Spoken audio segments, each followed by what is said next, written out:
अस्सलाम अलैकुम वरहमतुल्लाहि वबरकातुहू। बाबुल इल्म में आप सभी का इस्तकबाल है। प्यारे बच्चों, जमात शशम की मज़मून जनरल साइंस के तहत आज हम 7वां सबक ग़िज़ा और तग़ज़िया की सवाल व जवाब को समझने की कोशिश करेंगे और उसे अपनी बयाज़ में लिखेंगे। पहला सवाल है, मुनासिब अल्फाज से खाली जगहों को पुर कीजिए। इसमें अलिफ, ग़िज़ा का जिस्म के तमाम अफ़आल के लिए इस्तेमाल होने को डैश कहते हैं। बेटा क्या कहते हैं? ग़िज़ा जब हम तमाम जिस्म के लिए इस्तेमाल होती है हमारी, तो उसे कहते हैं तग़ज़िया। ठीक है, तो खाली जगह में हम लिखेंगे तग़ज़िया। बे, जिस्म के मुख्तलिफ़ अफ़आल के लिए फ़ायदेमंद ग़िज़ाई अज्ज़ा को डैश कहते हैं। क्या कहते हैं? तग़ज़िई मादे। जीम, कार्बोहाइड्रेट और डैश से जिस्म को डैश हासिल होती है, तो कार्बोहाइड्रेट और चर्बीदार अशिया से, यानी पहली खाली जगह में हम लिखेंगे चर्बीदार अशिया। इससे जिस्म को क्या हासिल होता है? तवानाई। तो दूसरी खाली जगह में हम लिख देंगे तवानाई। ठीक है। दाल है, मुतवाज़न ग़िज़ा में डैश तग़ज़िई मादे डैश मिक़दार में होते हैं। तो पहली खाली जगह में लिखेंगे तमाम और दूसरी में काफ़ी, यानी मुतवाज़न ग़िज़ा में तमाम तग़ज़िई मादे काफ़ी मिक़दार में होते हैं। ग़िज़ा के एहराम में अनाज को सबसे ज़्यादा जगह दी जाती है, क्योंकि उससे हमारी डैश डैश की ज़रूरत पूरी होती है। दो खाली जगह हैं। हाँ बेटे, तो बेटा ग़िज़ा के एहराम में अनाज को सबसे ज़्यादा जगह दी जाती है, क्योंकि उससे हमारी नशो नमा और तवानाई की ज़रूरत पूरी होती है। वाओ, ज़रूरत से ज़्यादा ग़िज़ा के इस्तेमाल से डैश आता है। क्या आता है? मोटापा आता है ना, मोटे हो जाते हैं। ठीक है। क्वेश्चन नंबर 2 है, मादनियात और विटामिन की जदवल से ज़ेल की मालूमात तलाश कीजिए। बेटे आपकी किताब में देखिए पेज नंबर 52 पर, सफ़ा नंबर 52 पर आप और सफ़ा नंबर 51 पर आपको क्या दिया हुआ है? टेबल बनाकर दिया गया है, जदवल बनाकर दिया गया है। उसको देखते हुए हमें सवाल नंबर 2 के तहत जो सवालात दिए गए हैं, ज़िमनी सवालात, उसके जवाबात को लिखना है। ठीक है। अलिफ, लीमू के ग्रुह से ताल्लुक़ रखने वाले फलों में तग़ज़िई मादे, तो जो लीमू के ग्रुह से ताल्लुक़ रखते हैं, जैसे मौसम्बी, संतरा, ये जो खट्टे फल होते हैं ना, इसमें कौन सा तग़ज़िई मादा पाया जाता है? तो जवाब में हम लिखेंगे विटामिन सी। बे दिया है, दूध के ज़रिए हासिल होने वाली मादनियात और विटामिन। तो मादनियात और विटामिन दोनों पूछा है, तो हम क्या करेंगे बेटा? जवाब में मादनियात और विटामिन को अलग अलग करके लिखेंगे। तो दूध में जो मादनियात होती हैं वो कौन से होते हैं? कैल्शियम और फास्फोरस। और विटामिन ए, बी और डी। देखिए दूध में विटामिन सी नहीं होता, ख्याल रखना बेटा। सिर्फ हम क्या लिखेंगे? विटामिन ए, बी और डी। आइए आगे बढ़ते हैं। बेटे सवाल जो जीम और दाल दिया है ना, ये दोनों सवालात को हमने मिला दिए। इन दोनों सवालात को मिलाकर लिखे हैं और जवाब भी हम दोनों को मिलाकर लिखेंगे। ठीक है। टेबल की सूरत में देखिए, जीम और दाल जो सवाल दिया है वो है शबकोरी, स्कर्वी, रिकेट्स, बेरी, इन बीमारियों की वजूहात, अलामतें। ये जीम के तहत हुआ, यानी हमें इतना लिखना है।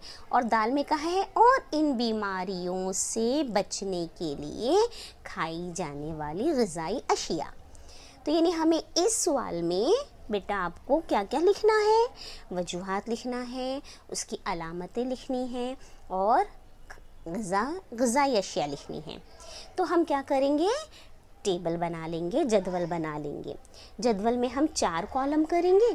پہلے میں لکھیں گے بیماریوں کے نام، دوسرے میں لکھیں گے وجوہات، تیسرے میں لکھیں گے علامتیں، اور چوتھا کالم جو ہے ہمارا بچنے کے لیے کھائی جانے والی غذائی اشیاء۔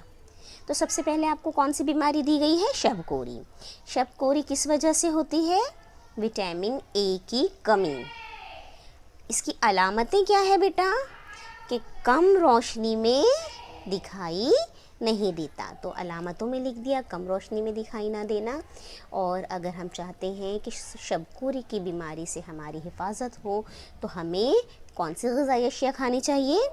گہری سبز رنگ کی سبزیاں، دودھ، مکھن، گاجر، ٹھیک ہے۔ پھر دوسری رو جو ہے ہماری، اس میں ہم لکھیں گے اسکروی، اگلی بیماری کا نام۔ اسکروی یہ کس وجہ سے ہوتی ہے؟ یہ وٹامن سی کی کمی کی وجہ سے ہوتی ہے۔ یہ کیا ہے؟ کون سی بیماری ہے؟ اس میں مسوڑھوں سے خون نکلتا ہے۔ بچنے کے لیے ہم کون سی غذا کھائیں گے؟ تو جن غذائی اشیاء میں وٹامن سی زیادہ مقدار میں پایا جاتا ہے وہ کھائیں گے، جیسے آملہ، کیوی، سنترا، گوبھی، ٹماٹر اور سبزیاں۔ ریکیٹس کون سی بیماری ہے؟ جسے ہم عام لفظوں میں سوکھے کا مرض بھی کہتے ہیں، ٹھیک ہے۔ تو اس میں جو ریکیٹس کی جو بیماری ہے بیٹا، اس میں ہم کیا کریں گے؟ جو سوکھے کا مرض ہوتا ہے نا، مطلب اس میں کیا ہوتا ہے، ہڈیاں بہت ہے نا نازک ہو جاتی ہیں، نرم ہو جاتی ہیں، ہاتھ پیر دبلے دبلے رہتے ہیں، پیٹ بڑا ہو جاتا ہے۔ تو اس کی علامتیں کیا ہیں؟ تو علامتیں ہیں کہ ہڈیوں کا نرم ہونا اور ہڈیوں کا ٹوٹنا۔ بچنے کے لیے کھائی جانے والی غذائی اشیاء، تو سب سے امپورٹنٹ چیز وٹامن ڈی جو ہے وہ سورج کی روشنی میں کافی مقدار میں پایا جاتا ہے۔ تو صبح کی سورج کی روشنی، ہم سورج کی روشنی میں بیٹھ سکتے ہیں۔ سورج کی روشنی، اس میں وٹامن ڈی، سورج کی روشنی جب ہماری جلد پر پڑتی ہے تو آرام سے وٹامن ڈی جلد میں تیار ہو جاتا ہے۔ تو یہ تو حالانکہ غذائی اشیاء نہیں ہے، لیکن ہمیں سورج کی روشنی کا ذکر ضرور کرنا ہے، کیونکہ سب سے وافر مقدار میں سورج کی روشنی میں وٹامن ڈی پایا جاتا ہے، ٹھیک ہے۔ اس کے علاوہ غذائی اشیاء کو دیکھ لیتے ہیں، تو دودھ، مچھلی، انڈے اور مکھن، ٹھیک ہے۔ اگلی بیماری آپ کے سوال کے تحت بیری بیری، یہ کس کی کمی کی وجہ سے ہوتا ہے؟ وٹامن بی کی کمی کی وجہ سے، ہے نا۔ اس میں کیا ہوتا ہے بیٹا؟ زبان سرخ ہو جاتی ہے، لال لال دکھتی ہے، ٹھیک ہے، زبان کا سرخ ہونا، جلد خشک ہو جاتی ہے، یہ بیری بیری کا مرض ہے۔ تو اس کی علامتیں کیا ہے؟ عضلات کا کمزور ہونا، ہمارے جو عضلات ہیں وہ کمزور ہو جاتے ہیں، اور تھکن کا احساس بہت ہوتا ہے، تھکن ہونے لگتی ہے، ٹھیک ہے۔ تو کون سی غذائی اشیاء کھائیں گے ہم؟ دودھ، مچھلی، گوشت، سخت خول والے پھل اور دالیں۔ خول کس کو کہتے ہیں؟ چھلکے کو، ایسے پھل جن کے چھلکے کافی سخت ہوتے ہیں، جس ناریل کا چھلکا سخت ہوتا ہے نا، اخروٹ کا چھلکا سخت ہوتا ہے، ایسے پھل۔ تو یہ جو جواب ہے، ہم نے سوال جیم اور دال دونوں کو ملا کر تیار کیا، دونوں سوالات کو ساتھ میں لکھا ہے، ٹھیک ہے۔ چلیے آگے بڑھتے ہیں۔ ہے دیا ہے آپ کو اینیمیا کی وجوہات۔ یہ کیا ہے؟ اینیمیا کیا ہوتا ہے بیٹا؟ جسم میں خون جو کم ہو جاتا ہے نا، ہیموگلوبن کم ہو جاتا ہے۔ تو اس کی وجوہات بھی یہی ہے۔ کیوں کم ہوتا ہے ہیموگلوبن؟ تو جواب لکھیں گے ہم، جسم میں لوہے اور وٹامن B12 کی کمی، جس کی وجہ ہے۔ دال دیا ہے آپ کو دانتوں اور ہڈیوں کی صحت کے لیے ضروری معدنیات۔ ہڈیوں اور دانتوں کے لیے کون سی معدنیات ضروری ہے؟ تو ہم جواب لکھیں گے کیلشیم اور فاسفورس۔ وٹامن ए की कमी की वजह से कौन सा हिस्सी उज़ू मुतासिर होता है? तो हमने देखा ना विटामिन ए की कमी की वजह से क्या होता है, शबकोरी होती है, यानी अंधेरे में या कम रोशनी में दिखाई नहीं देता है। तो कौन सा हिस्सी उज़ू है, देखने का काम कौन सा हिस्सी उज़ू करता है? आँखें करती हैं। तो हम जवाब में लिखेंगे आँखें।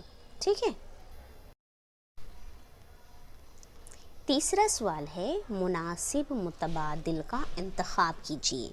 यानी यहाँ पर आपको सवाल के साथ 4 मुतबादिलात दिए गए हैं, ऑप्शंस दिए गए हैं, उनमें से हमें सही ऑप्शन का इंतखाब करना है, उसे चुन लेना है। अलिफ दिया है दालों के ज़रिए ज़ेल का तग़ज़ी मादा काफ़ी मिक़दार में मिलता है। नंबर 1 कार्बोहाइड्रेट, नंबर 2 चर्बी, नंबर 3 प्रोटीन और नंबर 4 मादनियात। तो जवाब क्या आएगा? दालों से हमें क्या मिलता है सबसे ज़्यादा? प्रोटीन। तो यहाँ पे हम लिख लेंगे प्रोटीन। बे है इन अशिया से बड़ी मिक़दार में तवानाई हासिल होती है। एक दिया है अनाज, नंबर 2 सब्जियाँ, नंबर 3 पानी, नंबर 4 आंवला। तो बेटा तवानाई हमें सबसे बड़ी मिक़दार में या सबसे ज़्यादा किससे हासिल होती है? अनाज से। कार्बोहाइड्रेट ज़्यादा पाया जाता है, तो तवानाई हमें अनाज से ज़्यादा मिक़दार में हासिल होती है। जीम दिया है आपको इस मादनी शय की कमी की वजह से घींगा नामी मर्ज़ हो सकता है। अब घींगा नामी मर्ज़ क्या है? बेटा गला बहुत सूज जाता है, गला जो है ना वो बहुत सूज जाता है, एकदम मोटा मोटा हो जाता है, उसे घींगे का मर्ज़ कहते हैं। तो आपको ऑप्शंस में दिया है नंबर 1 लोहा, 2 कैल्शियम, 3 आयोडीन, 4 पोटेशियम। तो ये किस वजह से होता है? तो जवाब में लिखेंगे आयोडीन। जब हमारे ग़िज़ा से आयोडीन कम हो जाता है, आयोडीन कहाँ से मिलता है हमें? नमक से। ठीक है। तो जब ये ग़िज़ा से कम हो जाता है तो घींगा नामी मर्ज़ होता है। दाल, इसका शुमार जंक फूड में होता है। जंक फूड यानी क्या? जो ग़िज़ा के लिए ख़राब होते हैं। ऐसी ग़िज़ाई अशिया या ऐसा खाना जो ग़िज़ा के तौर पर नुकसानदेह है, जैसे आजकल हम लोग खाते हैं ना, वड़ा पाव, बर्गर, पिज़्ज़ा, ये सब चीज़ें। तो आपको नंबर 1 दिया है, इसमें इसका शुमार जंक फूड में होता है। नंबर 1 संतरा, नंबर 2 दूध, नंबर 3 रोटी, नंबर 4 चॉकलेट। तो कौन इन चारों अशिया में कौन सी शय आपकी सेहत के लिए मुज़िर है? चॉकलेट। तो वो है जंक फूड। ठीक है, आया समझ में? कितने आसान है ना सवाल जवाब, है ना? तो ये तमाम सवाल जवाब आप अपने बयाज में लिखेंगे। और इसमें चौथा जो सवाल दिया है, ग़िज़ाई अहराम का इस्तेमाल करके दिन भर खाने के लिए अपनी पसंद के मुताबिक 3 दिन की ग़िज़ाई अशिया का इंतखाब कीजिए। और शराइत दी गई हैं आपको। तो ये जो चौथा सवाल है ये आप ख़ुद करेंगे, क्योंकि आपकी पसंद के मुताबिक आपको इसका जवाब लिखना है। ठीक है, तो चौथा सवाल आप करेंगे। बाकी देखिए कितने आसान क्वेश्चन है, और चौथा सवाल भी बहुत इंटरेस्टिंग है। आपको अपनी पसंद दिखानी है, लेकिन शराइत का ख़याल रखना है कि ख़ुराक हमारी मुतवाज़न होनी चाहिए, और तीनों दिन की ख़ुराक में क्या होना चाहिए? तनव्वु होना चाहिए, अलग अलग सेम चीज़ नहीं लिख सकते। ठीक है, तो ये आप काम करेंगे, अपनी कॉपियों को कंप्लीट करेंगे, क्वेश्चन आंसर को याद करेंगी, है ना? बहुत अच्छा, बहुत इंटरेस्टिंग सबक है। अपनी ग़िज़ा का ख़याल रखेंगे, मुतवाज़न ग़िज़ा का ख़याल रखेंगे। हाँ, खाने में कोई नखरा नहीं करेंगे, क्योंकि हमारे जिस्म को तवानाई के लिए, नशोनमा के लिए हर चीज़ की ज़रूरत है, तग़ज़ी मादे की ज़रूरत है, वो हमें मुख्तलिफ़ ग़िज़ाई अशिया से हासिल होते हैं, है ना? तो इसका ख़याल रखते हुए अपनी नशोनमा, अपने लिए, हम सेहत के लिए क्या करेंगे? मुतवाज़न ग़िज़ा का इस्तेमाल करेंगे। ठीक, चलिए, जज़ाकुमुल्लाहु खैर, अल्लाह हाफ़िज़।